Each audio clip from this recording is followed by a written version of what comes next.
আজ আমরা আরও কতগুলো এন্ডোক্রাইন গ্ল্যান্ড সম্পর্কে পড়ব। তো আজকে প্রথম যে গ্ল্যান্ডটা নিয়ে পড়ব সেটা হচ্ছে thyroid gland. Thyroid gland actually আমাদের গলার কাছেতে থাকে এই গ্ল্যান্ডটা, এবং এটা অ্যাকচুয়ালি বলা হয় আমাদের বডির মধ্যে লার্জেস্ট এন্ডোক্রাইন গ্ল্যান্ড, কারণ সবথেকে বড় আকৃতির এন্ডোক্রাইন গ্ল্যান্ড সেটা হচ্ছে থাইরয়েড গ্ল্যান্ড।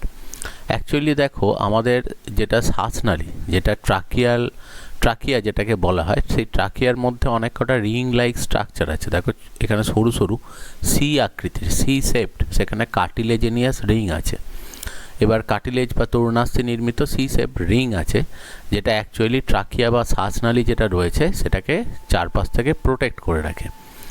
এবার যাতে ওটা কোল্যাপস না করে যায়, কারণ ওটা যদি কোল্যাপস করে যায় তাহলে আমরা কিন্তু আর রেসপিরেশন, ব্রিদিং সেটা চালাতে পারবো না, কারণ অ্যাকচুয়ালি শ্বাসনালী সেটা চোকড হয়ে যাবে, বন্ধ হয়ে যাবে, তাহলে সেটা অ্যাকচুয়ালি এয়ার পাসের ক্ষেত্রে একটু সমস্যা হবে। তো সেই জন্য ওখানে রিংগুলো থাকে। এবার অ্যাকচুয়ালি থাইরয়েড গ্ল্যান্ড যেটা থাকে, সেই থাইরয়েড গ্ল্যান্ডে দুটো লোব আছে, দুটো সাইডে দুটো লোব আছে, আর মাঝখানে একটা কানেকশান আছে। এই কানেকশান যেটা রয়েছে, এই কানেকশানটাকে অ্যাকচুয়ালি বলা হয় ইস্থেমাস। এবার এই ইস্থেমাস যেটা থাকে সেটা মোটামুটি সেকেন্ড থেকে ফোর্থ ট্রাকিয়াল রিং, এই জায়গাতে এটা মোটামুটি এক্সটেন্ড করে থাকে।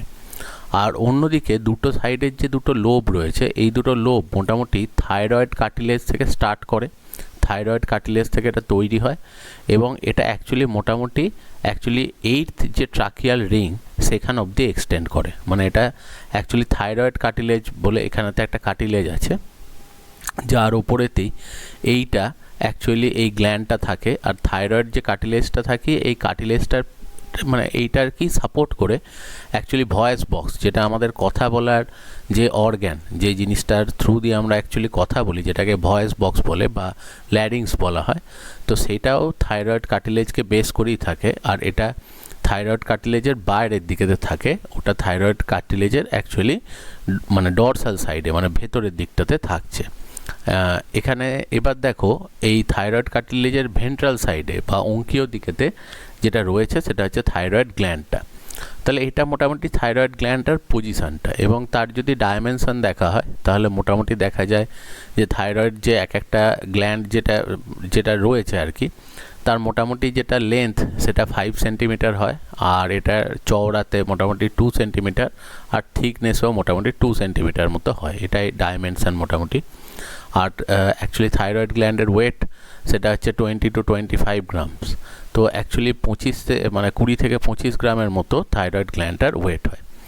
এবার থাইরয়েড গ্ল্যান্ডটাকে যদি ক্রস সেকশন করা হয়, তাহলে থাইরয়েড গ্ল্যান্ডটা ক্রস সেকশন করলে দেখব যে সেখানে যে সেলগুলো অ্যারেঞ্জড আছে, সেই সেলগুলো অ্যাকচুয়ালি এরকম একটা সার্কুলার ম্যানারে অ্যারেঞ্জ থাকে, এবং সার্কুলার ম্যানারে অ্যারেঞ্জ থেকে তারা ছোট ছোট একটা করে এরকম গোল গোল বলের মতো স্ট্রাকচার তৈরি করে।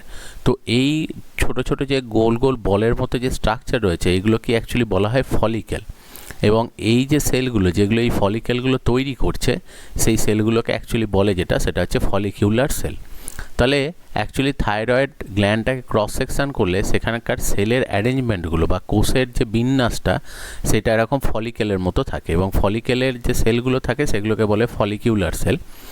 আর এই ফলিকেলের পাশাপাশি কিছু সেল ফ্রি অবস্থায় থাকছে, সেগুলোকে বলা হয় প্যারাফলিকিউলার সেল।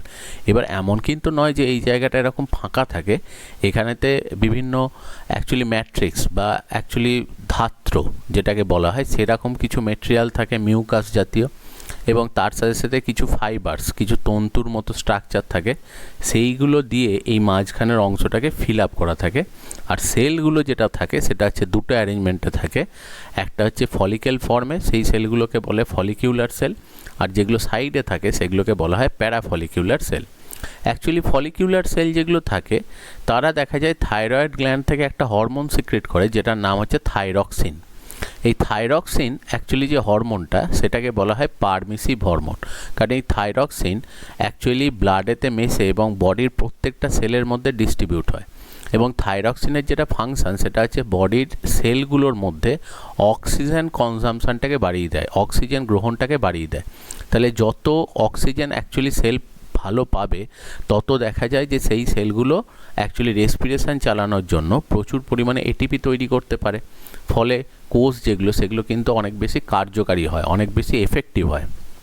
তার মানে কোনো একটা কোষকে অ্যাক্টিভ করার জন্য অ্যাকচুয়ালি স্টিমুলেশন যেটা দিচ্ছে সেটা হচ্ছে থাইরক্সিন হরমোন, যেটা অ্যাকচুয়ালি ফলিকিউলার সেল তারা সিক্রেট করছে। তো ওই হরমোনটা কি বলা হয় পারমিসিভ হরমোন, কারণ ওরা দেখো অ্যাকচুয়ালি অক্সিজেনের পারমিয়েবিলিটি প্রোভাইড করছে, এবং অক্সিজেনের পারমিয়েবিলিটি প্রোভাইড করার জন্য অক্সিজেনের গ্রহণ ক্ষমতা বাড়িয়ে দেওয়ার জন্য অ্যাকচুয়ালি সেলগুলোর বিভিন্ন যে সমস্ত কাজ সেই কাজগুলো ওরা খুব ভালোভাবে করতে পারে, কারণ এটিপি সিনথেসিস রেটটা ওখানে বেড়ে যায়। আর প্যারাফলিকুলার যে সেলগুলো থাকে সেই প্যারাফলিকুলার সেলগুলো অ্যাকচুয়ালি থাইরোক্যালসিটোনিন বলে একটা হরমোন সিনথেসিস করে, যেটা অ্যাকচুয়ালি আমাদের বোন ফর্মেশন বা অস্থি তৈরির ক্ষেত্রে কাজে লাগে। তো অ্যাকচুয়ালি দেখো দুটো টাইপের সেল এখানে রয়েছে, একটা রয়েছে ফলিকিউলার সেল, একটা রয়েছে সেটা হচ্ছে প্যারাফলিকিউলার সেল। এবার যখনই আমরা থাইরক্সিনের কথা বললাম যেগুলো ফলিকিউলার সেল থেকে সিক্রেট হয়, সেই থাইরক্সিন অ্যাকচুয়ালি যেটা হয় সেটা মানে টাইরোসিন বলে একটা অ্যামিনো অ্যাসিড আছে, সেই টাইরোসিনের সাথে আয়োডিন সংযুক্ত হয়ে অ্যাকচুয়ালি থাইরক্সিন এটা তৈরি করে। এটা আমরা একটু বাদেই দেখো পড়বো। এই যে থাইরক্সিন যেটা রয়েছে সেই থাইরক্সিন হরমোনটা হচ্ছে ক্যালোরিজেনিক হরমোন, কারণ এটা শক্তি উৎপাদনে ক্যালোরি প্রোডাকশানে হেল্প করছে, সেই জন্য এটাকে বলা হয় ক্যালোরিজেনিক হরমোন।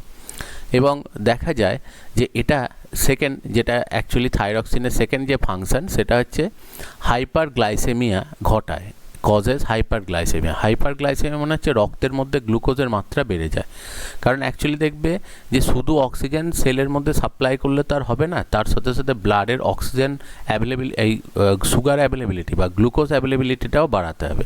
তো সেই জন্য এই দ্বিতীয় যে কাজটা করে সেটা হচ্ছে যে রক্তের মধ্যেতে অ্যাকচুয়ালি গ্লুকোজের অ্যাভেলেবিলিটি বাড়ায়, এবং যার জন্য দেখো বিএমআর যেটাকে বলা হয় বেসাল মেটাবলিক রেট সেটাকেও এটা ইনক্রিজ করছে। অন্যদিকে দেখা যায় অ্যানাবলিক এফেক্ট, যেহেতু কার্বোহাইড্রেট ব্রেকডাউন করছে, তাহলে কার্বোহাইড্রেট ব্রেকডাউন করে সেখান থেকে বিভিন্ন বডি স্ট্রাকচার ফর্মেশনের জন্য তারা হেল্প করছে। সেই জন্য বডি স্ট্রাকচার তৈরি হয় বিভিন্ন প্রোটিন এবং ফ্যাট দিয়ে, তো সেই জন্য প্রোটিন এবং বিভিন্ন ফ্যাট সিনথেসিসের জন্য এরা হেল্প করে। আর যেটা করছে দেখো গ্রোথ অ্যান্ড ডেভেলপমেন্টে কাজ করছে, কারণ অটোমেটিক্যালি শক্তি যদি অনেক বেশি অ্যাভেলেবেল থাকে তাহলে মানুষের দেহের মধ্যে বা যে কোনো অ্যানিম্যালের বডির মধ্যে নর্মাল যে গ্রোথ সেটা মেনটেন্ড হয়। আর যেটা করে সেটা হচ্ছে এটা কিন্তু অ্যাকচুয়ালি যে কোনো সেলের কাজের জন্য দেখা যায় ক্যালসিয়াম এবং ফসফেট খুব দরকার লাগে। যেমন অ্যাকচুয়ালি মাসেল কন্ট্রাকশান যখন পেশি সংকোচন হয় তখন সেখানেতে ক্যালসিয়াম দরকার লাগে। যখন নার্ভ ইম্পালস একটা নার্ভ থেকে আরেকটা নার্ভেতে যায় তখন সেখানেতেও প্রচুর পরিমাণে ক্যালসিয়াম দরকার লাগে, এবং ব্লাড ক্লটিংয়ের সময়ও ক্যালসিয়াম দরকার লাগে।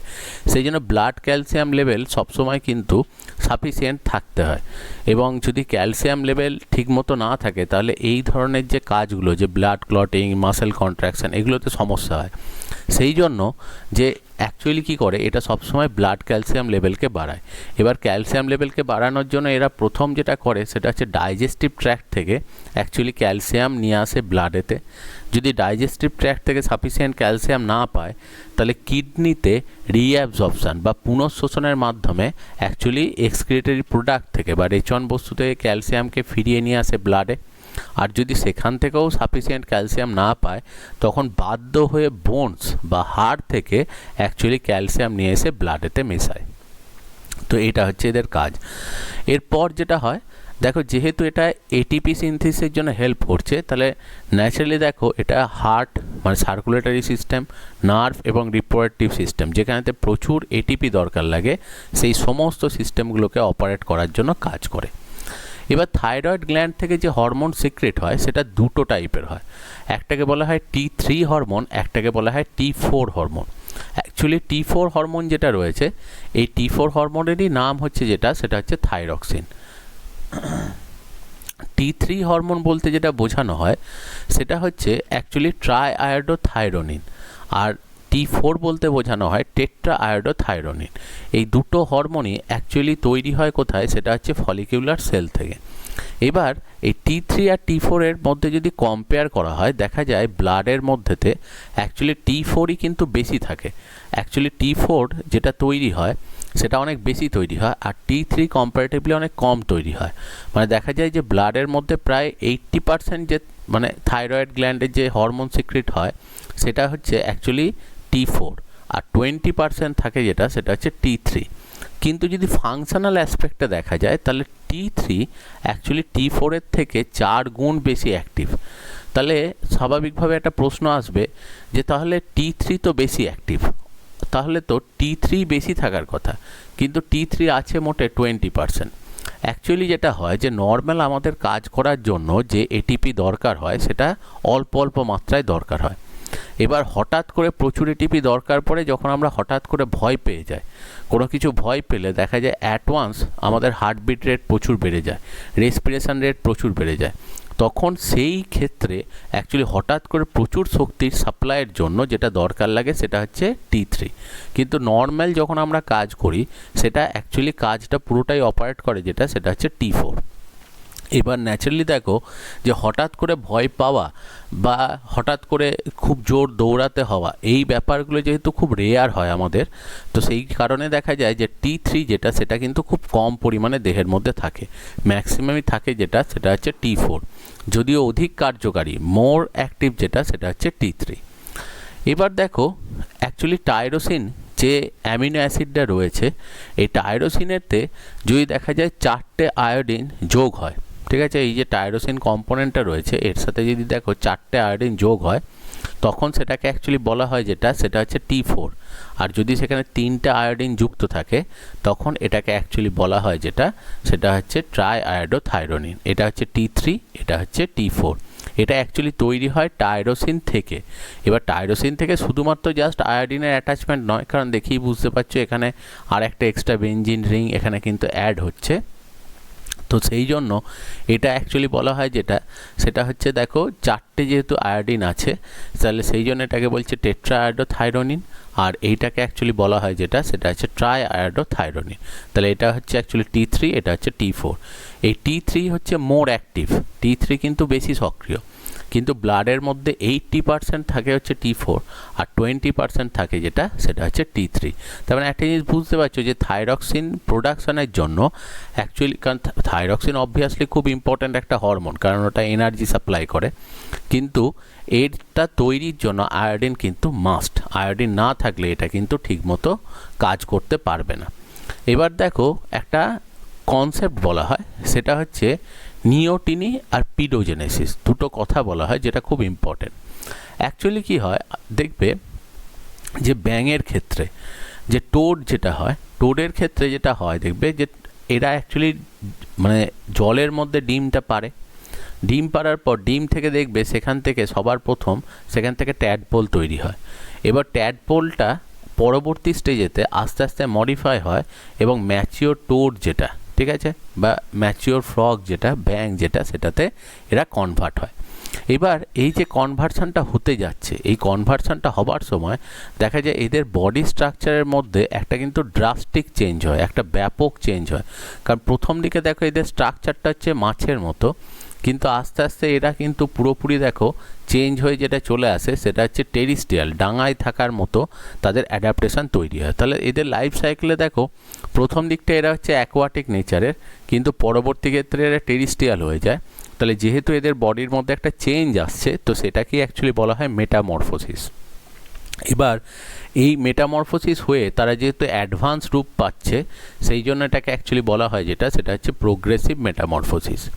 এবার এই মেটামরফোসিস যখন হতে যায় বা এই পরিবর্তন যখন হতে যায় তখন কিন্তু এদের প্রচুর শক্তি দরকার লাগে। কারণ দেখো যখন এরা মাছের মতো রয়েছে, জলের মধ্যে রয়েছে, তখন এদের গিলস থাকে, ফুলকা থাকে, কিন্তু যখন ম্যাচিওর কন্ডিশনে থাকে তখন এদের লাংস ডেভেলপ হয়। অন্যদিকে দেখো এদের এক জায়গা থেকে অন্য জায়গায় সাঁতার কাটার জন্য ফিনস থাকে, তখন দেখা যায় যে অ্যাকচুয়ালি পাখনার মতো কিছু গঠন এদের বডির এক্সটেনশন থাকে, যেগুলো পরে নষ্ট হয়ে গিয়ে সেগুলো সব দেখো অ্যাকচুয়ালি লেগ পা তৈরি করে। অন্যদিকে দেখো অ্যাকচুয়ালি ডিরেকশান চেঞ্জ করার জন্য এদের জলের মধ্যেতে লেজ থাকে, কিন্তু ম্যাচিওর অবস্থায় যাওয়ার পরে এদের কিন্তু আর লেজ বলে কোনো স্ট্রাকচার থাকে না। আর এরা যখন অ্যাকোয়াটিক হয় তখন এরা কিন্তু হার্বিভোর হয়, শাকাশী প্রাণী হয়। কিন্তু যখন এরা অ্যাকচুয়ালি ডাঙায় উঠে আসে তখন কিন্তু এরা কার্নিভোর হয়ে যায়, মাংসাশী প্রাণী হয়। তো সেই জন্য ডাইজেস্টিভ ট্র্যাক্টেরও অনেক কিন্তু চেঞ্জ আসে, কারণ যারা হার্বিভোর হয় তাদের স্মল ইন্টেস্টাইনটা অনেকটা লম্বা হয়, কিন্তু যারা কার্নিভোর হয় তাদের স্মল ইন্টেস্টাইন অতটা লম্বা হয় না, কিন্তু স্টম্যাকটা ওয়েল ডেভেলপড হয়, পাকস্থলীটা খুব উন্নত গঠনযুক্ত হয়। তাহলে স্বাভাবিকভাবেই দেখা যায় যে এই চেঞ্জেসগুলো আনার জন্য প্রচুর পরিমাণে সেখানে কিন্তু থাইরক্সিন হরমোন দরকার লাগে। তো সেই জন্যই বলা হয় যে এই ট্যাডপোল বা ব্যাঙাচি স্টেজেতে যদি কোনো ব্যাঙকে অ্যাকচুয়ালি মানে ব্যাঙের বডি থেকে থাইরয়েড গ্ল্যান্ডটা কেটে বাদ দিয়ে দেওয়া হয়, তাহলে সে কিন্তু ব্যাঙাচি স্টেজেতেই থেকে যাবে, সে কিন্তু কোনোদিনও ব্যাঙেতে বা অ্যাকচুয়ালি টোডেতে কনভার্ট হতে পারবে না। তো এই ঘটনাটাকেই অ্যাকচুয়ালি বলা হয় যেটা, সেটা হচ্ছে মেটামরফোসিস। এবং এই মেটামরফোসিসের জন্য দেখো থাইরক্সিন হরমোন কিন্তু খুব গুরুত্বপূর্ণ। এবার দেখা যায় যে অনেক ক্ষেত্রে হয়তো এমন হয় যে যেখানেতে ব্যাঙ অ্যাকচুয়ালি ডিম পেড়েছে, সেই ডিম পাড়েছে যে জলটায়, সেই জলটার হয়তো দেখা গেল যে সেখানেতে আয়োডিনের ডেফিসিয়েন্সি আছে। তাহলে যদি এই জলটার মধ্যে আয়োডিনের ডেফিসিয়েন্সি থাকে তাহলে থাইরক্সিন সাফিসিয়েন্ট পরিমাণে তৈরি হবে না। তাহলে দেখা যাবে যে এমন হবে যে ধরো আমি বললাম যে অ্যাকচুয়ালি ব্যাঙের ক্ষেত্রে এই জলটাতে ওদের লাইফ সাইকেলের হয়তো আমি সাপোজ বললাম যে 15 দিন এরা এই ট্যাডপোল স্টেজেতে থাকে, তারপর তারা ম্যাচুরিটিতে যায়। এবার দেখা যাবে যে আয়োডিন যেহেতু ডেফিসিয়েন্সি রয়েছে, তাহলে কী হবে 15 দিনের পরেও 15 দিন পরেও দেখা যাচ্ছে যে সাফিসিয়েন্ট পরিমাণ দেহের মধ্যে এটিপি তৈরি হচ্ছে না। ওরা কিন্তু পুরোপুরি মেটামরফোসিস কমপ্লিট করে যে অ্যাকচুয়ালি ম্যাচিওর টোড কনভার্ট হবে তার জন্য সাফিসিয়েন্ট এটিপিই নেই। তাহলে তখন দেখা যায় তারা কিন্তু এই রকম স্টেজেতেই আলটিমেটলি থেকে যায়। এবং এই রকম স্টেজেতে থেকে যাওয়ার জন্য এই যে দেখো এরকম টাইপের স্ট্রাকচারটা, এরকম স্টেজেতে তারা কিন্তু থেকে গেল। এবং এই স্টেজেতে থেকে গিয়ে দেখা যাচ্ছে এদের গোনাডাল ম্যাচুরিটি, কারণ 15 দিন বাদে দেখা যাবে আস্তে আস্তে এদের কিন্তু টেস্টিস ওভারি ডেভেলপমেন্ট হতে শুরু করে। তাহলে এরা কিন্তু জলে থাকা অবস্থাতেই, এই অবস্থাতেই তারা যখন জলেতে রয়েছে এই স্টেজটাতেই অ্যাকচুয়ালি তাদের গোনাডাল ম্যাচুরিটি চলে আসে এবং টেস্টিস ওভারি তৈরি হয়ে গিয়ে তারা কিন্তু প্রজনন ক্ষমতা বা যেটাকে অ্যাকচুয়ালি বলা হয় মানে রিপ্রোডাকশান ক্যাপাসিটি এদের মধ্যে চলে আসে। এবং এইভাবেই তারা কিন্তু গোটা লাইফ সাইকেলের ম্যাক্সিমাম টাইমটাতেই থেকে যায় এবং পরবর্তী দশাতে এরা যেতেও পারে নাও যেতে পারে। তো এই অবস্থায় যেটা হয় সেই ঘটনাটাকে অ্যাকচুয়ালি বলা হয় নিওটিনি, অর্থাৎ যে জলটাতে এই অ্যাম্ফিবিয়ান্সরা রয়েছে, যে জলটাতে উভচর প্রাণীগুলো রয়েছে, সেখানে যদি আয়োডিনের অভাব হয় তাহলে এরা ম্যাচিওর স্টেজে যেতেই পারে না এবং তাদের লার্ভাল অবস্থাতেই মানে লার্ভাল স্টেজেতেই এদের যেটা হয় সেটা হচ্ছে গোনাডাল ম্যাচুরিটি হয়ে যায়, অর্থাৎ সেখানে স্পার্ম ওভাম তার বডির মধ্যে তৈরি হতে স্টার্ট হয়ে যায়। তো এই ঘটনাটাকেই অ্যাকচুয়ালি বলে যেটা, সেটা হচ্ছে নিওটিনি। আর অন্যদিকে পিডোজেনেসিস হচ্ছে পুরো তার বিপরীত ঘটনা। দেখা যায় যে এমন যদি কোনো সময় সিচুয়েশান হয় যে জলটাতে অ্যাকচুয়ালি ওরা রয়েছে সেই জলটার মধ্যে আয়োডিনের পার্সেন্টেজ প্রচণ্ড বেশি, মানে নর্মাল পার্সেন্টেজের থেকে আয়োডিনের পার্সেন্ট, তখন দেখা যায় যে এদের আবার ডেভেলপমেন্টটা খুব তাড়াতাড়ি হয়। ডেভেলপমেন্ট বডি স্ট্রাকচারে খুব তাড়াতাড়ি হওয়ার জন্য যেটা দেখতে পাওয়া যায় যে অ্যাকচুয়ালি এদের গোনাডাল ম্যাচুরিটি হওয়ার কথা যেটা, সেটা হচ্ছে তবে তখন কিন্তু দেখা যাচ্ছে যে 15 দিনের আগেই হয়তো 10-12 দিনের মাথায়, মানে তখনও তারা পুরোপুরি মেটামরফোসিস হয়ে ব্যাঙে কনভার্ট হয়নি, তার আগেই কিন্তু অ্যাকচুয়ালি তাদের ক্ষেত্রে দেখতে পাওয়া যাচ্ছে হয়তো 10 দিন বা 12 দিনের মাথাতে গোনাডাল হয়ে যাচ্ছে। অর্থাৎ দেখো তখনও কিন্তু যেটা হয় সেটা হচ্ছে লার্ভাল স্টেজেতেই ওদের স্পার্ম এবং ওভা তৈরি হওয়া শুরু হয়ে যায়। তো সেই স্টেজটাকে অ্যাকচুয়ালি বলছে যেটা, সেটা ঘটনা মানে দুটো ঘটনাতেই যেটা হয় সেটা হচ্ছে লার্ভাল অবস্থাতেই দেখো তাদের যেটা হয় সেটা হচ্ছে গোনাড ম্যাচিওর হয়ে যায়, অর্থাৎ টেস্টিস ওভারি তাদের অ্যাক্টিভ হয়ে যায় এবং স্পার্ম ওভা তৈরি করতে শুরু করে দেয়। কিন্তু দুটোর ক্ষেত্র আলাদা। একজনের ক্ষেত্রে যেটা দেখা যাচ্ছে যে নর্মাল টাইম স্প্যানের পর অর্থাৎ 15 দিনের পরেও সে ম্যাচিওর হতে পারেনি, কারণ অ্যাকচুয়ালি কী হয়েছে যে তার দেহের মধ্যে সাফিসিয়েন্ট আয়োডিন ঢুকছে না। তাহলে সেই জন্য 15 দিন বাদেও সে ট্যাডটি চলে এসছে। তো সেটা হচ্ছে নিওটিনি। আর একটা ক্ষেত্রে যেটা হচ্ছে সেটা হচ্ছে সে 15 দিন অবধি যেতেই হয়নি, তার আগেই দেখা যাচ্ছে গোনাডাল ম্যাচুরিটি চলে আসছে, তখনও লার্ভাল স্টেজেতে সে কিন্তু ক্ষমতা লাভ করে। এবং তার কিন্তু গোনাডাল ম্যাচুরিটি চলে আসছে এবং অ্যাকচুয়ালি তার বডির মধ্যে স্পার্ম ওভাম তৈরি হওয়া স্টার্ট হয়ে যায়। তো সেই ঘটনাটাকে অ্যাকচুয়ালি বলছে সেটা হচ্ছে পিডোজেনেসিস। তাহলে এই দুটো ঘটনা যেটা একটু মনে রাখতে হবে। আচ্ছা, এখানেও দেখো যে এই ওপরের যে ছবিটা ছিল সেই ছবিটা হচ্ছে অ্যাকচুয়ালি অ্যাক্সোলোভারের ক্ষেত্রে, লার্ভারের ক্ষেত্রে অনেক সময় কিন্তু এই ছবিটা এই অ্যাক্সোলোটর লার্ভার ক্ষেত্রে কিন্তু প্রায় দেখতে পিডোজেনেসিস এরাও অ্যাকচুয়ালি টোডের মতোই একটা অ্যাম্ফিবিয়া। আমাদের এখানেতে দেখতে পাওয়া যায় না, এটা মানে অ্যাকচুয়ালি ট্রপিক্যাল রিজিয়ন বা নিরক্ষীয় অঞ্চল যেটা বলা হয় সেই অঞ্চলেতে এটা দেখতে পাওয়া যায়। তো সেখানেতে এরপর যেটা চলে আসছি, দেখো যে ফলিকিউলার সেলগুলো থেকে থাইরক্সিন হরমোন সিক্রেট হয়, আর প্যারাফলিকিউলার সেল থেকে যেটা তৈরি হয় সেটা হচ্ছে থাইরোক্যালসিটোনিন একটা হরমোন তৈরি হয়, যেটাকে শর্টে বলা হয় টিসিটি। এই হরমোনটা অ্যাকচুয়ালি যেটা করে সেটা হচ্ছে বোন ফর্মেশনে কাজ করে, মানে T4 হরমোনের অ্যান্টাগনিস্টিক হরমোন। T4 হরমোন যেটা করে সেটা হচ্ছে প্রয়োজন হলে বোনস থেকে অ্যাকচুয়ালি ক্যালসিয়ামগুলোকে মেশায়, সেটা হচ্ছে রক্তে। আর এরা যেটা করে যে যখনই আমরা খাবার তখন দেখা যায় যে অ্যাকচুয়ালি ব্লাড থেকে ক্যালসিয়ামগুলোকে নিয়ে আস্তে আস্তে হাড়ের মধ্যেতে ডিপোজিট করে, যার জন্য আমাদের বোন স্ট্রাকচার তৈরি হয়। এবং অ্যাকচুয়ালি বোন যে হরমোনটা কাজ করে তার নাম হচ্ছে থাইরোক্যালসিটোনিন। এবং এটা অ্যাকচুয়ালি কি হয় যে থাইরয়েড গ্ল্যান্ডের ওই প্যারাফলিকিউলার সেল যেগুলো থাকে তার সেখানেতেই অ্যাকচুয়ালি সি সেল বলে একটা টাইপ আছে। তো সেই যেহেতু ক্যালসিটোনিন সিক্রেট করছে সেই জন্য ক্যালসিটোনিন সিক্রেটিং সেল, সেই জন্যই ওটাকে সি সেল বলে। তো সেখান থেকে 32 অ্যামিনো অ্যাসিডের মানে একটা প্রোটিন তৈরি অ্যামিনো অ্যাসিড দিয়ে, যেখানে একটা চেনের মতো স্ট্রাকচার তৈরি করে, সেইটাই হচ্ছে অ্যাকচুয়ালি থাইরোক্যালসিটোনিন হরমোন। তো থাইরোক্যালসিটোনিন যে হরমোনটা সেটা অ্যাকচুয়ালি বোন ফর্মেশনের জন্য বা অস্থি তৈরির জন্য এই হরমোনটা যেটা রয়েছে দেখো সেটা থাইরয়েড গ্ল্যান্ডে রয়েছে। এবার থাইরয়েড গ্ল্যান্ড যেটা আছে আমাদের দেখা যায় চারটে ছোট ছোট গ্ল্যান্ড আছে। থাইরয়েড গ্ল্যান্ড যেটা আছে তার ঠিক উল্টো দিকেতে দেখা যায় চারটে ছোট্ট গ্ল্যান্ড আছে। এই গ্ল্যান্ডগুলোকে অ্যাকচুয়ালি বলা হয় সেটা হচ্ছে প্যারাথাইরয়েড গ্ল্যান্ড। এই প্যারাথাইরয়েড গ্ল্যান্ড হচ্ছে এক্স্যাক্টলি যেটা মানে থাইরক্সিন যে কাজটা করে প্যারাথাইরয়েড গ্ল্যান্ড তার ঠিক বিপরীত কাজ করে। এক্ষুনি আমরা পড়বো, দেখো প্যারাথাইরয়েড গ্ল্যান্ড থেকে যে হরমোন সিক্রেট হয় সেটাকে অ্যাকচুয়ালি বলা হয় প্যারাথরমোন। অ্যাকচুয়ালি প্যারাথাইরয়েড গ্ল্যান্ড থেকে সিক্রেট হওয়া হরমোন যেটাকে শর্টে বলা হয় প্যারাথরমোন। এবং সবার প্রথম কলিপ বলে একজন সায়েন্টিস্ট এটা ডিসকভার করেন, তো তার নাম অনুযায়ী এটাকে বলা হয় কলিপস হরমোন। এবার এই প্যারাথাইরয়েড গ্ল্যান্ড যেগুলো রয়েছে এই প্যারাথাইরয়েড গ্ল্যান্ডগুলো কিন্তু আকারে খুব ছোট হয় এবং মোটামুটি দেখা যায় যে 6 মিলিমিটার, 3 মিলিমিটার, 2 মিলিমিটার, মানে খুবই কম ডাইমেনশন যেটা থাকে, এবং ওয়েটও মোটামুটি একটা দেখানো হয়েছে, ওয়েটও খুব বেশি হয় না। এবার অ্যাকচুয়ালি এদের মধ্যেতে দুটো টাইপের সেল থাকে, একটাকে বলা হয় সেটা হচ্ছে চিপ সেল। যেটা হয় সেটা হচ্ছে চিপ সেল। এদের মধ্যে কিছু সেল থাকে যেগুলোকে বলছে চিপ সেল। চিপ সেলগুলো যেটা করে সেটা হচ্ছে গ্লাইকোজেন স্টোর করে, ওর মধ্যেতে গ্লাইকোজেন স্টোর থাকে। আর সেকেন্ড থাকে সেটা হচ্ছে কিছু সেল যেগুলোকে বলা হয় ইওসিনোফিল সেল। এই ইওসিনোফিল সেলগুলি মেনলি প্যারাথরমোন সেটা সিক্রেট করে। এবং এখানে ইওসিনোফিল যে সেলগুলো থাকে তারা যেটা করে সেটা হচ্ছে স্টিমুলেট অস্টিওক্লাস্ট। এটা যেটা করে সেটা হচ্ছে বোন কাজ হচ্ছে অ্যাকচুয়ালি ব্লাড ক্যালসিয়াম লেভেলকে মেনটেন করা।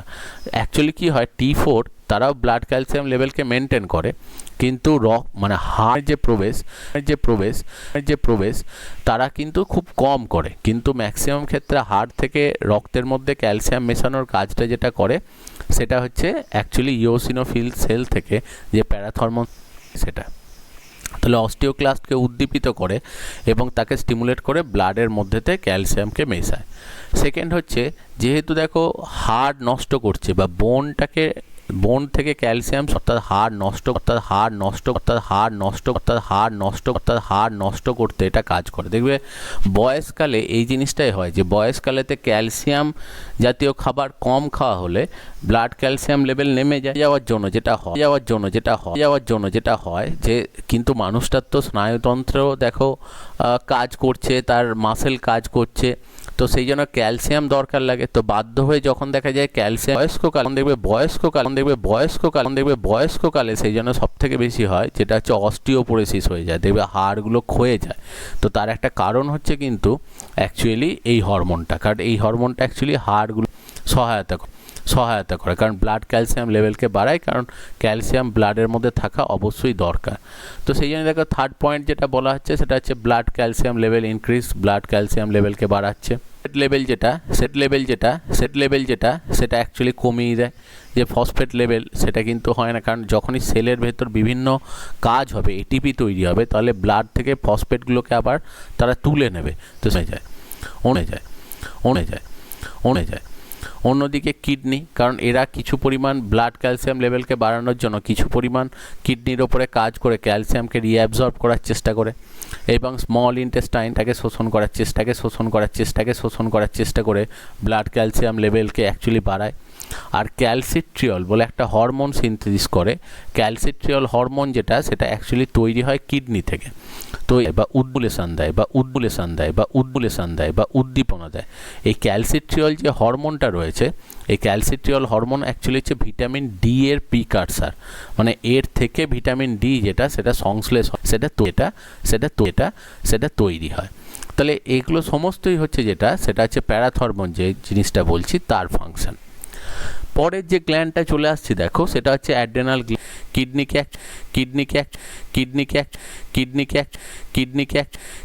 অ্যাকচুয়ালি বলা হয় রেনাল, কিডনির সাথে রিলেটেড সব জিনিসকে। তো যেহেতু এটা কিডনির ওপরে থাকে সেই জন্য এটাকে বলা হয় সুপার রেনাল গ্ল্যান্ড। এবার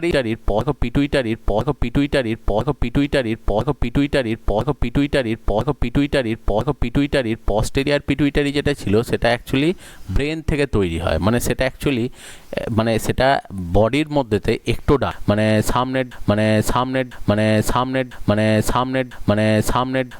সামনের যেটা অ্যান্টেরিয়র পিটুইটারি আর মিডিল পিটুইটারি সেটা অ্যাকচুয়ালি তৈরি হয় সেটা হচ্ছে ডাইজেস্টিভ ট্র্যাক্ট থেকে, পরিপাক নালী থেকে তৈরি হয়, সেটা অ্যাকচুয়ালি সৃষ্টি হচ্ছে। তাহলে সেই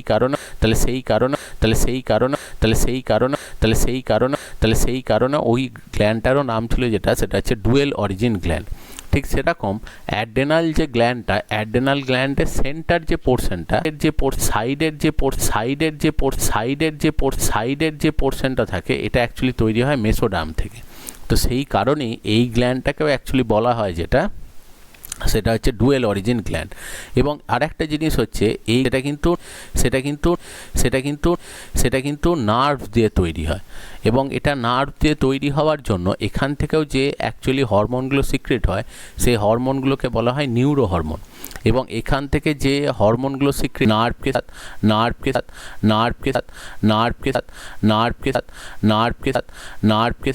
নার্ভকে স্টিমুলেট করার জন্য কাজ করে। এরপরে আমরা পড়বো যে কী কী হরমোন সেখান থেকে সিনথেসিস হয়, সেখানে আমরা দেখব।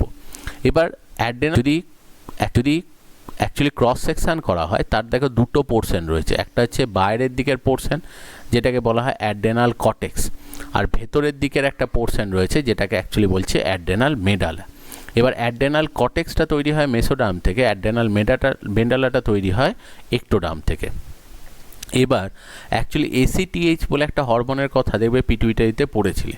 এসিটিএইচ হরমোনটা যেটা করে সেটা হচ্ছে অ্যাড্রেনাল কর্টেক্স যে রিজিয়ানটা, এই বাইরের যে রিজিয়ানটা, এইটাকে স্টিমুলেট করে এবং এখান থেকে হরমোন সিনথেসিসের জন্য এটা কাজ করে। এবার মোটামুটি যেটা দেখতে পাওয়া যায় যে এই অ্যাড্রেনাল যে গ্ল্যান্ডটা রয়েছে এর ডাইমেনশন সেটা হচ্ছে 50, 40 আর 10 মিলিমিটার, আর এর মোটামুটি ওয়েট যেটা হয় সেটা হচ্ছে 5 to 9 গ্রামস, মানে এর যেটা অ্যাকচুয়ালি ওয়েট হয়। এবার এইটা হচ্ছে অ্যাকচুয়ালি ঠিক কিডনির ওপরেতে এইরকমভাবে এই গ্ল্যান্ডটা থাকছে। এই বাইরে থেকে যেটা আমরা দেখতে পাচ্ছি সেটা হচ্ছে অ্যাড্রেনাল কর্টেক্স, এটাকে ক্রস সেকশন করলে ভেতরে আমরা অ্যাড্রেনাল মেডালা যেটা সেটা দেখতে পাবো। এবার অ্যাড্রেনাল গ্ল্যান্ড থেকে যে হরমোনগুলো সিনথেসিস হয় সেটাকে যদি আমরা একটু স্টাডি করতে চাই, তাহলে দেখো অ্যাড্রেনাল গ্ল্যান্ডকে যদি ক্রস সেকশন করি তাহলে বাইরের পোর্শনটা হচ্ছে যেটা কটেক্স, সেন্টারটা হচ্ছে মেডালা। এবার দেখো এই বাইরের যে রিজিয়ানটা রয়েছে, এই বাইরের রিজিয়ানটা হচ্ছে কটেক্স, একদম এইখানটা থেকে এই ক্যাপসিউল যেটা রয়েছে সেখান থেকে শুরু করে এই জোনা রেটিকুলারিস এইখানটা অবধি হচ্ছে যেটা, সেটা হচ্ছে কটেক্স। আর এই ভেতরের অংশটা যেটা, সেটা হচ্ছে মেডালা, কারণ মেডালা পোর্শনটা অনেকটাই ছোট দেখছো। এবার অ্যাড্রেনাল কর্টেক্সের একদম বাইরের দিকে যেটা থাকে সেটা হচ্ছে ক্যাপসিউল। এইটা হচ্ছে জাস্ট একটা আউটার কভারিং, একটা আউটার কোটিং। এটা জাস্ট কী করে, এই গ্ল্যান্ডটাকে বাইরে থেকে প্রোটেক্ট করছে। কিন্তু এর নিচেতে দেখো তিনটে সেল লেয়ার আছে। তিনটে যে সেল লেয়ার রয়েছে, একটার নাম হচ্ছে জোনা গ্লোমেরুলোসা, তারপর হচ্ছে জোনা ফ্যাসিকুলাটা, আর তারপর হচ্ছে জোনা রেটিকুলারিস। এর মধ্যে দেখো জোনা ফ্যাসিকুলাটা যে লেয়ারটা রয়েছে সেটাই কিন্তু সব থেকে চওড়া। অ্যাকচুয়ালি এসিটিএইচ হরমোনটা এই তিনটে রিজিয়ানকে স্টিমুলেট করে। একটা হচ্ছে জোনা গ্লোমেরুলোসা, জোনা ফ্যাসিকুলাটা, জোনা রেটিকুলারিস, তিনটে লেয়ার এখানেতে রয়েছে। আর অ্যাকচুয়ালি সেন্টার যে পজিশান যেটা রয়েছে সেখানেতে দেখো যেটা রয়েছে সেটা হচ্ছে অ্যাকচুয়ালি মেডালা যে রিজিয়ানটাকে, বা অনেক সময় মেডুলাও বলা হয়। তো এই মেডালা রিজিয়ানটা যেটা রয়েছে সেটা হচ্ছে সেন্টারে, তাহলে কটেক্স, আর এটা রয়েছে যেটা, সেটা হচ্ছে মেডালা। দেখবে কিডনির ক্রস সেকশানেও এরকম দুটো অংশই থাকে, একটা কটেক্স একটা মেডালা, ঠিক ওরকমই স্ট্রাকচারাল একটা সিমিলারিটি আছে যে কটেক্স আর মেডালা। এবার বাইরের অংশটাকে অ্যাকচুয়ালি বলছে যেটা, সেটা হচ্ছে অ্যাড্রেনাল কর্টেক্স, আর ভেতরের অংশটাকে বলছে অ্যাড্রেনাল মেডালা। এবার একটুখানি গ্ল্যান্ডের সিক্রিশনগুলো একটু দেখো। সেটা হচ্ছে যে এইটা হচ্ছে অ্যাকচুয়ালি অ্যাড্রেনাল গ্ল্যান্ড। তাহলে অ্যাড্রেনাল গ্ল্যান্ডের দেখো বাইরের রিজিয়ানটা হচ্ছে কর্টেক্স, এই সেন্টারে যেটা ব্লু কালার সেইটা হচ্ছে অ্যাড্রেনাল মেডালা। তাহলে বাইরেটা অ্যাড্রেনাল কর্টেক্স হলে তাহলে প্রথম বাইরের অংশটা এইটার নাম হচ্ছে জোনা গ্লোমেরুলোসা, এরপর হচ্ছে জোনা ফ্যাসিকুলাটা, আর এর ভেতরে যেটা সেটা হচ্ছে জোনা রেটিকুলারিস, আর একদম ভেতরে যেটা রয়েছে সেটা হচ্ছে অ্যাকচুয়ালি অ্যাড্রেনাল মেডালা। এইবার যদি হিসেব করা হয় তো দেখা যায় 80% যেটা মানে গোটা গ্ল্যান্ডটার 80% হচ্ছে অ্যাকচুয়ালি কর্টেক্স, আর 20% যেটা সেটা হচ্ছে যেটা মেডালা, সেই মেডালা পোর্শনটা। এবার অ্যাকচুয়ালি এসিটিএইচ হরমোনটা এসে কাজ করে অ্যাড্রেনাল কর্টেক্সে।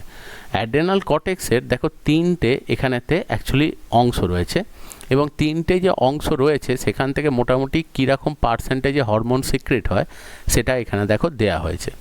এবার সবার প্রথম আসছে যেটা, সেটা হচ্ছে জোনা গ্লোমেরুলোসা। এখান থেকে যে হরমোন সিক্রেট হয় সেটার নাম হচ্ছে মিনারেলোকর্টিকয়েড। এবার দেখো নামটা ভাঙলি একটু সুবিধা হবে। প্রথম হচ্ছে মিনারেলস মানে খনিজ, কর্টিকো মানে হচ্ছে কর্টেক্স রিজিয়ান থেকে তৈরি হয়, আর অয়েড মানে হচ্ছে স্টেরয়েড বা ফ্যাট অরিজিন হরমোন। তার মানে অ্যাকচুয়ালি জোনা গ্লোমেরুলোসা থেকে একটা ফ্যাট অরিজিন একটা হরমোন, মানে ফ্যাট সমন্বিত বা ফ্যাট থেকে তৈরি হওয়া একটা হরমোন তৈরি হয়, যেটা কর্টেক্স থেকে খরিত হচ্ছে, যেটা রক্তের মধ্যে মিনারেলস বা খনিজ আয়নের ভারসাম্য বজায় রাখে। এটা একটা এক্সাম্পল, এটা একটা এক্সাম্পল, এটা একটা এক্সাম্পল, এটা একটা এক্সাম্পল। যে মিনারেলোকর্টিকয়েড অ্যাকচুয়ালি জোনা গ্লোমেরুলোসা থেকে বেরোয় তার একটা এক্সাম্পল হচ্ছে অ্যালডোস্টেরন। ঠিক সেরকম দেখো জোনা ফ্যাসিকুলাটা আর জোনা রেটিকুলারিস একই টাইপের হরমোন সিক্রেট হয়। এবার জোনা ফ্যাসিকুলাটা যে রিজিয়ানটা রয়েছে সেখান থেকে যেগুলো তৈরি হয় তার মধ্যে দেখো যেটা তৈরি হয় সেটা হচ্ছে গ্লুকোকর্টিকয়েড। নামটা ভাঙলেই বুঝতে পারছো, গ্লুকোকর্টিক অরিজিন হরমোন, যেটা এই কর্টেক্স রিজিয়ান থেকে সিক্রেট হচ্ছে, যেটা রক্তের মধ্যে গ্লুকোজের ভারসাম্য বজায় রাখে। অন্যদিকে এখান থেকে দেখা যায় কিছু অ্যান্ড্রোজেন মানে হচ্ছে বলা হয় হরমোন যেটা বলা হয় সে টেস্টোস্টেরন হরমোন, এবং তার সাথে সাথে দেখো তৈরি করছে কে ইস্ট্রোজেন। এই ইস্ট্রোজেন হরমোন এখান থেকে তৈরি হয়। আর যেটা হয় সেটা হচ্ছে মিনারেলোকর্টিকয়েড। এবার দেখো ইস্ট্রোজেন নামটা শুনি তোমার মনে হবে যে টেস্টোস্টেরন আর ইস্ট্রোজেন তো অ্যাকচুয়ালি টেস্টিস ওভারি থেকে তৈরি হয়, কিন্তু একটা জিনিস সবসময় মাথায় রাখবে যে টেস্টিস ওভারি যখন তৈরি হয় তো সেই টেস্টিস ওভারি ডেভেলপমেন্টের জন্য বা টেস্টিস ওভারি তৈরি কিন্তু টেস্টোস্টেরন ইস্ট্রোজেন প্রয়োজন হয়। এবার যখন টেস্টিস ওভারি তৈরি হয়নি তাহলে টেস্টোস্টেরন ইস্ট্রোজেন আসবে কোথা থেকে? অ্যাকচুয়ালি যেটা হয় যে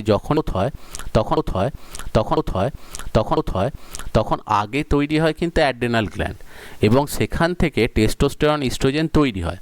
সেই টেস্টোস্টেরন ইস্ট্রোজেন অ্যাকচুয়ালি টেস্টিস ওভারি ডেভেলপমেন্টে হেল্প করে। যখন টেস্টিস ওভারি তৈরি হয়ে যায় তখন টেস্টিস এবং ওভারি নিজেদের জন্য, অর্থাৎ সেখানেতে স্পার্ম আর ওভা, শুক্রাণু এবং ডিম্বাণু তৈরি করার জন্য নিজেদের মতো করে তারা টেস্টোস্টেরন এবং ইস্ট্রোজেন তৈরি করে। এইটা হচ্ছে ব্যাপার। এবার দেখো এই জোনা ফ্যাসিকুলাটা যে রিজিয়ানটা রয়েছে, এই যে রিজিয়ানটা, এখানে প্রচুর পরিমাণে তৈরি হয় সেটা হচ্ছে গ্লুকোকর্টিকয়েড, মানে এমন কিছু হরমোন যেটা রক্তে গ্লুকোজের ভারসাম্য বজায় রাখে। এটা ছাড়া সামান্য পরিমাণ তৈরি হয় যেটা টেস্টোস্টেরন এবং ইস্ট্রোজেন, এবং খুব সামান্য মাত্রায় যেটা তৈরি হয় সেটা হচ্ছে প্রায় নগণ্য, সেটা হচ্ছে মিনারেলোকর্টিকয়েড। ঠিক আছে, এখান থেকে তৈরি হয়। আর অন্যদিকে জোনা রেটিকুলারিস থেকে বেশি মাত্রায় তৈরি হয় সেটা হচ্ছে টেস্টোস্টেরন ইস্ট্রোজেন, এবং কম মাত্রায় তৈরি হয় গ্লুকোকর্টিকয়েড, আর খুবই কম মাত্রায় তৈরি হয় মিনারেলোকর্টিকয়েড। তার মানে বুঝতেই পারছো যে বাইরের লেয়ারটা শুধু মিনারেলোকর্টিকয়েড তৈরি করে, মাঝের লেয়ারটা মেনলি তৈরি করে গ্লুকোকর্টিকয়েড, আর ভেতরে যে লেয়ারটা থাকে সেটা মেনলি তৈরি করে টেস্টোস্টেরন এবং ইস্ট্রোজেন। বোঝা গেল? এইটাই হচ্ছে তিনজনাকার ফাংশনাল ডিফারেন্স। আর দেখা যায় যে এই তিনজনকে স্টিমুলেট করার জন্য এসিটিএইচ হরমোনটা এসে কাজ করে, কিন্তু অ্যাড্রেনাল মেডালাকে ওইভাবে স্টিমুলেশনের দরকার পড়ে না, কারণ যেহেতু এটা নার্ভ সেল দিয়ে তৈরি হয়, সুতরাং একে কিন্তু ওইভাবে আলাদা করে কোনো হরমোনের মাধ্যমে স্টিমুলেট করতে হয় না। অ্যাকচুয়ালি অ্যাড্রেনাল মেডালা থেকে যেটা তৈরি হয় সেটা হচ্ছে ক্যাটেকল বর্গযুক্ত কিছু হরমোন তৈরি হয়। এবার ক্যাটেকল বর্গ সেটা হচ্ছে একটা কমপ্লেক্স অর্গ্যানিক মলিকিউলার স্ট্রাকচার। তো এই স্ট্রাকচারটা নিয়ে আমাদের পড়ার বা আমাদের এই স্ট্রাকচারটা মনে রাখার কোনো দরকার নেই। জাস্ট মনে রাখলে যে ক্যাটেকল একটা গ্রুপ, যে গ্রুপটা অ্যাকচুয়ালি নিউরো ট্রান্সমিটার বা স্নায়বিক উদ্দীপনা যারা প্রেরণ করে তাদের মধ্যেতে এটা থাকে, এবং সেখান থেকে তৈরি করে অ্যাকচুয়ালি মানে এপিনেফ্রিন, নন এপিনেফ্রিন, বা অনেক সময় বলা হয় অ্যাড্রেনালিন, নন অ্যাড্রেনালিন। অর্থাৎ এই যে হরমোনটা, এই হরমোনটাকে বলা হয় সেটা হচ্ছে এমার্জেন্সি হরমোন বা আপৎকালীন হরমোন বলা হয়। যে হঠাৎ করে আমরা কোনো জিনিসে ভয় পেয়ে গেলে এই হরমোনটা কি করে, দেহের মধ্যে সমস্ত কার্যকারিতা, অর্থাৎ আমাদের যে হার্টবিট রেট বেড়ে যাওয়া, ব্রিদিং রেট বেড়ে যাওয়া, এইগুলোকে কন্ট্রোল করে সেটা হচ্ছে এই এপিনেফ্রিন যে হরমোনটা রয়েছে বা অ্যাড্রেনালিন যে হরমোনটা সেটা। আর ডোপামাইন যেটা থাকে এটাও একটা নিউরো ট্রান্সমিটার, এটাও কিন্তু ওই সমস্ত এপিনেফ্রিন, নন এপিনেফ্রিনের কাজের সাথে সহায়তা করে। তার মানে অ্যাকচুয়ালি দেখো বাইরের দিকে যে লেয়ারটা রয়েছে সেই লেয়ারগুলো থেকে মিনারেলোকর্টিকয়েড, গ্লুকোকর্টিকয়েড এবং অ্যান্ড্রোজেন ক্ষরণ হচ্ছে, আর কেন্দ্রীয় যে অংশটা রয়েছে সেখান থেকে তৈরি হচ্ছে এপিনেফ্রিন, নর এপিনেফ্রিন, ডোপামিন। এইটা আমরা আবার দেখো একটু ডিটেলে পড়বো। তো অ্যাকচুয়ালি অ্যাড্রেনালিন, নর অ্যাড্রেনালিন, এই হরমোন দুটোরই আরেক নাম হচ্ছে, অ্যাড্রেনালিনের নাম হচ্ছে এপিনেফ্রিন আর নর অ্যাড্রেনালিনের নাম হচ্ছে নর এপিনেফ্রিন। এই দুটো হরমোন অ্যাকচুয়ালি এদের মধ্যে অ্যাড্রেনালিন বা এপিনেফ্রিনকে বলা হয় এমার্জেন্সি হরমোন, এটাকে বলা হয় সেটা হচ্ছে আপৎকালীন হরমোন। কারণ কি? কারণ হচ্ছে যে যখনই হঠাৎ করে আমরা ভয় পাই, কোনো একটা জিনিসে হঠাৎ করে ভয় পেলাম, এবার ভয় পাওয়ার সাপেক্ষে যেটা করা যেতে পারে, হয়তো দেখা গেল যে কোনো ক্ষেত্রে কোনো একটা মানুষ রাস্তা দিয়ে যাচ্ছে, হঠাৎ করে একটা কুকুর তার দিকে তেড়ে এলো, এবার তখনই কী হবে, সঙ্গে সঙ্গে মানুষটা ভয় পাবে। এবার ভয় পাওয়ার পর মুহূর্তে সে যেটা করতে পারে, একটা হচ্ছে সে কোনো একটা ঢিল বা লাঠি কিছু তুলে নিয়ে সে কুকুরটার দিকে আক্রমণ করতে পারে যাতে ও পালিয়ে যায় ভয় পেয়ে। অথবা যেটা করতে পারে যে হঠাৎ করে এরকম কুকুরটা এসে তাকে আক্রমণ করতে আসছে দেখে সে উল্টো দিকে ছুটে পালাতে পারে। তাহলে যখনই এই সিচুয়েশান হয়, এবং এটা কি বলা হয় সেটা হচ্ছে ফাইট অর ফ্লাইট, এবং সেটাই বলা হয় F3 কন্ডিশন, যে 3টে F এখানে বলা হচ্ছে। দেখো এই সিচুয়েশানেতে যেটা হয় যে হঠাৎ করে যখনই ভয় পায় তখনই যে জিনিসগুলো আমাদের দেহের মধ্যে হয়, যে দেখবে হার্টবিট রেট বেড়ে যায়, ব্রিদিং রেট বেড়ে যায়, গায়ের রোমগুলো খাড়া হয়ে যায়, তার সঙ্গে সঙ্গে দেখবে সোয়েট গ্ল্যান্ডের সিক্রিশন বেড়ে যায়। আবার অন্যদিকে দেখবে যে সোয়েট গ্ল্যান্ডের সিক্রিশন বাড়লেও যে অ্যাকচুয়ালি আমাদের যেটা স্যালাইভারি গ্ল্যান্ড তার সিক্রিশন কিন্তু কমে যায়। স্যালাইভারি গ্ল্যান্ডের সিক্রিশন কমে যাওয়ার জন্য দেখবে গলা শুকিয়ে যায়, আবার দেখবে টিয়ার গ্ল্যান্ডের সিক্রিশন বেড়ে যায়। তো সুতরাং দেখা যায় যে বিভিন্ন জায়গাতে যখনই ভয় পায় তখনই সেখানেতে ওই রকম বিভিন্ন চেঞ্জেসগুলো হয়। তো সেই চেঞ্জেসগুলো আনে যেটা, সেটা হচ্ছে অ্যাড্রেনালিন আর এপিনেফ্রিন। এই হরমোনটাই কি করে, এটা অ্যাকচুয়ালি হার্টবিট রেট বাড়াতে বা ব্রিদিং রেট বাড়াতে এইগুলো কাজগুলো করতে সহায়তা করে। সেই জন্যই এটাকে বলে যেটা, যে এমার্জেন্সি কন্ডিশন বা হঠাৎ করে বিপদের সম্মুখীন হলে এই হরমোনটা দেহকে প্রিপেয়ার করে সেই বিপদ থেকে নিজেকে বাঁচানোর জন্য। তো সেই জন্যই এটাকে বলা হয় যেটা, সেটা হচ্ছে অ্যাড্রেনালিন বা এপিনেফ্রিন। এবার দেখো এগুলোর পেছনে কারণ আছে, যে যখনই অ্যাকচুয়ালি হঠাৎ করে তুমি ভয় পেলে, তাহলে যে কাজটাই সেটা মারপিট করতে যাওয়াই হোক বা সেখান থেকে পালিয়ে যাওয়াই হোক, তার জন্য তোমার বডিতে প্রচুর শক্তি লাগবে। হার্টবিট রেট বাড়ে এই জন্য যাতে ব্লাড সার্কুলেশন রেটটা বাড়ে, যাতে প্রত্যেকটা সেলের মধ্যে সাফিসিয়েন্ট অক্সিজেন এবং খাবার পায়। ব্রিদিং রেট বাড়ে এই জন্যই যাতে প্রত্যেকটা সেলের মধ্যে সাফিসিয়েন্ট অক্সিজেন সাপ্লাই দিতে পারে। অন্যদিকে দেখো যে গায়ের যে লোমগুলো থাকে সেগুলো খাড়া হয়ে যায়, তার কারণটা হচ্ছে অ্যাকচুয়ালি হেয়ার ফলিকেল যেগুলো গায়েতে রয়েছে তার নিচেতে ইরেক্টার পিলি বলে একটা মাসেল থাকে, সেই মাসেলটা কন্ট্র্যাক্ট হয়ে যায়, যার জন্য গায়ের লোমটা খাড়া হয়। কিসের জন্য? কারণ অ্যাকচুয়ালি আমাদের স্কিনের ওপরেতে ওই হেয়ারগুলো থাকার জন্য বডির ওপরেতে একটা অ্যাকচুয়ালি এয়ারের একটা লেয়ার তৈরি করে রাখে, এবং সেই যে লেয়ারটা থাকে সেটা আমাদের বডির বাইরে একটা ইনসুলেটর হিসেবে কাজ করে। এবং ইনসুলেটরটা থাকার জন্য যেটা হয় সেটা হচ্ছে দেহের বাইরে থেকে তাপ চট করে বাইরের দিকে বেরোতে পারে না, কারণ দেহের ভেতরে তাপটা ধরে রাখা খুব দরকার, কারণ বডির ভেতরে এনজাইমগুলো একটু বেশি টেম্পারেচার হলে তারা বেশি অ্যাক্টিভ হয়। তাহলে যে কোনো সময় ভয় পেলে দেখো বডির এনজাইমকে সক্রিয় রাখতে হবে। তো সেই জন্য যাতে তাপ চট করে বেরিয়ে না যায়, সেই জন্য কি হয়, ইরেক্টার পিলি যে মাসেলগুলো সেগুলো কন্ট্র্যাক্ট করলেই অ্যাকচুয়ালি গায়ের রোমগুলো কিছুটা খাড়া হয়ে যায়। তাতে দেখা যায় যে চারপাশের যে এয়ারটা তারা ধরে রাখে সেই এয়ারের লেয়ারটা আরও চওড়া হয়ে যায়, তাহলে আরও ভালো ইনসুলেটর হিসেবে কাজ করে, যার জন্য চট করে বডি টেম্পারেচারটা বাইরে রিলিজ হয় না, বডির ভেতরকার এনজাইমগুলো অ্যাক্টিভেটেড হয়। টিয়ার গ্ল্যান্ডের সিক্রিশন যখন বেড়ে যায় তাহলে চোখের সামনেটা ধুয়ে দেয়, যাতে দেখা যায় যে চোখের সামনেটা অনেক বেশি পরিষ্কার থাকে, ভিশনটা অনেক ক্লিয়ার হয়। ঠিক আছে, এর সাথে সাথে দেখো অ্যাকচুয়ালি অন্যান্য গ্ল্যান্ডের যে সিক্রিশন সেগুলো কিন্তু কমে যায়, এবং অন্যান্য গ্ল্যান্ড বলতে ডাইজেস্টিভ ট্র্যাক্টের গ্ল্যান্ডগুলো, কারণ সেটা তখন লেস ইম্পর্ট্যান্ট। ডাইজেস্টিভ ট্র্যাক্টের একটাই গ্ল্যান্ড দেখো, যেমন একটা গ্ল্যান্ড রয়েছে স্যালাইভারি গ্ল্যান্ড, কারণ সেই সময় তো খাবার ডাইজেস্ট করার দরকার নেই, তাহলে সেই সিক্রিশনগুলো স্টপ হওয়ার জন্যই দেবে গলাটা কিন্তু সেই সময় শুকিয়ে যায়। আর যেটা হয় যে সোয়েট গ্ল্যান্ড, স্কিনের মধ্যে সোয়েট গ্ল্যান্ড বা সিবেসিয়াস গ্ল্যান্ডের সিক্রিশন বেড়ে যায়, তার জন্য কি হবে, গাটা পিচ্ছিল হয়ে যায়। কেউ চট করে কিন্তু ধরতে গেলে ওই প্রাণীটাকে আর কিন্তু সে ধরতে পারবে না, সে কিন্তু পালিয়ে যাবে। যেমন দেখবে মাছের ক্ষেত্রে জলের মধ্যেতে যখন তুমি মাছকে ধরতে যাবে, দেখবে মাছের গা থেকে যেমন মিউকাস সিক্রেট হয়, সেরকমই সোয়েট বা অ্যাকচুয়ালি সিবেসিয়াস গ্ল্যান্ড থেকে অয়েল সিক্রেট হলে তাকে ধরতে গেলে কি হবে, সে পিছলে যাবে। তার জন্য তার এসকেপ করার বা পালিয়ে যাওয়ার ক্ষেত্রে কিন্তু অবশ্যই সে অনেক বেশি সুবিধা পাবে। এইটা হচ্ছে অ্যাকচুয়ালি ব্যাপার। আর একটা জিনিস দেখবে, ভয় পেলে যখন গায়ের রোমটা খাড়া হয়, যেমন বিড়ালের ক্ষেত্রে দেখবে তাকে অনেকটা বড় দেখতে লাগে। তো এই জিনিসগুলোর জন্যই অ্যাকচুয়ালি তাকে কি করে, যে তার বডিটাকে প্রিপেয়ার করে দিচ্ছে অ্যাকচুয়ালি যে ওই সমস্যায় সম্মুখীন করার জন্য। সেই জন্যই দেখো এই অ্যাড্রেনালিন বা এপিনেফ্রিনকে বলা হয় যেটা, সেটা হচ্ছে এমার্জেন্সি হরমোন। এবার উল্টো দিকে দেখো নর অ্যাড্রেনালিন বা নর এপিনেফ্রিন, এটা স্বাভাবিকভাবে মনে হয় এটা বোধহয় এর উল্টো কাজ করে, কিন্তু এটা একবারই নয়, এটা ভুল। এখানে কিন্তু নন এপিনেফ্রিন বা নন অ্যাড্রেনালিন নয়, কথাটা হচ্ছে দেখো নর।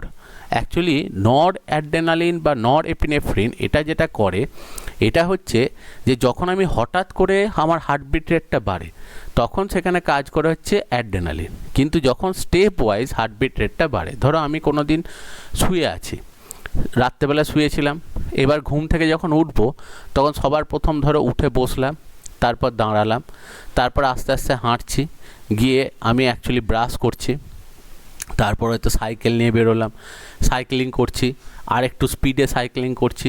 তাহলে দেখো যখন এইভাবে আস্তে আস্তে আমি অ্যাক্টিভ হচ্ছি, তাহলে ন্যাচারালি কী হচ্ছে, ধীরে ধীরে ধীরে ধীরে দেখো অক্সিজেনের রিকোয়ারমেন্ট বাড়ছে।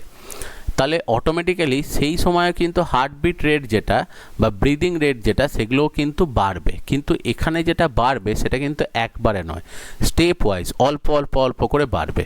তো সেইটাতে কাজ করে যেটা সেটা হচ্ছে নর অ্যাড্রিনালিন বা নর এপিনেফ্রিন। তার মানে স্টেপ ওয়াইজ বা ধাপে ধাপে হার্টবিট রেট বা ব্রিদিং রেট বাড়াতে কাজ করে নর অ্যাড্রিনালিন বা নর এপিনেফ্রিন, আর অ্যাড্রিনালিন বা এপিনেফ্রিন কাজ করে হঠাৎ করে একবারে চেঞ্জের জন্য। এবার ঠিক এখানেও দেখো একটা ওই ফিডব্যাক মেকানিজমটা এখানেও একটুখানি এক্সপ্লেন করে দিই, তাহলে সুবিধা হবে। দেখবে অ্যাকচুয়ালি হাইপোথ্যালামাস যে গ্ল্যান্ডটা আছে সেখান থেকে দেখা যায় কর্টিকোট্রপিন রিলিজিং হরমোন বলে একটা হরমোন সিক্রেট করে, যেটা এসে স্টিমুলেট করে অ্যান্টেরিয়ার পিটুইটারিকে। অ্যান্টেরিয়ার পিটুইটারি থেকে এসিটিএইচ বলে একটা হরমোন সিক্রেট হয়, যেটা এসে কাজ করে কোথায়, সেটা হচ্ছে অ্যাড্রেনাল কর্টেক্সে। এবং অ্যাড্রেনাল কর্টেক্স থেকে ধরো কর্টিসল বলে একটা হরমোন সিক্রেট হয়। কর্টিসল হচ্ছে একটা গ্লুকোকর্টিকয়েড, যেটা রক্তের মধ্যে গ্লুকোজের লেভেল মেনটেন করে। সেই কর্টিসল যখন আবার বেশি হয়ে যায় তখন এক্সেসিভ কর্টিসল ব্লাডের থ্রু দিয়ে তারা যখন সার্কুলেট হচ্ছে, তাহলে সেখান থেকে স্টিমুলেশন যায় দেখো পিটুইটারি গ্ল্যান্ডে, এবং অন্যদিকে সেটা হাইপোথ্যালামাসে। এটা হচ্ছে নেগেটিভ ফিডব্যাক বা যেটাকে বলে নেগেটিভ লুপ। এবং যখনই দেখো যে এক্সেসিভ কর্টিসল হয়ে যায় তখনই এই নেগেটিভ ফিডব্যাকটা তৈরির জন্য অটোমেটিক্যালি দেখো সিআরএইচ বা কর্টিকোট্রপিন রিলিজিং হরমোন সিক্রেশনটাও স্টপ হয়ে যায়, এবং সেটা স্টপ হওয়ার সাথে সাথেই এসিটিএইচ অ্যাডেনো কর্টিকোট্রপিক হরমোন সিক্রেশনটাও স্টপ হয়ে যায়। তাহলে সেই জন্য দেখো কর্টিসল সিক্রেশনটাও স্টপ হয়ে যাবে। তাহলে গ্রিন কালার যেগুলো এগুলো হচ্ছে পজিটিভ ফিডব্যাক বা পজিটিভ লুপ, আর রেড কালার যেটা রয়েছে এটা হচ্ছে নেগেটিভ ফিডব্যাক বা নেগেটিভ লুপ। তাহলে এই কনসেপ্টটাই হচ্ছে যেটা সেটা হচ্ছে ফিডব্যাক মেকানিজম। দেখো ফিডব্যাক মেকানিজম একটা হরমোনের খুব ইম্পর্ট্যান্ট জিনিস, যেটা অনেক গ্ল্যান্ডে কিন্তু ফিডব্যাক মেকানিজম যেটা সেটা কিন্তু দেখায়।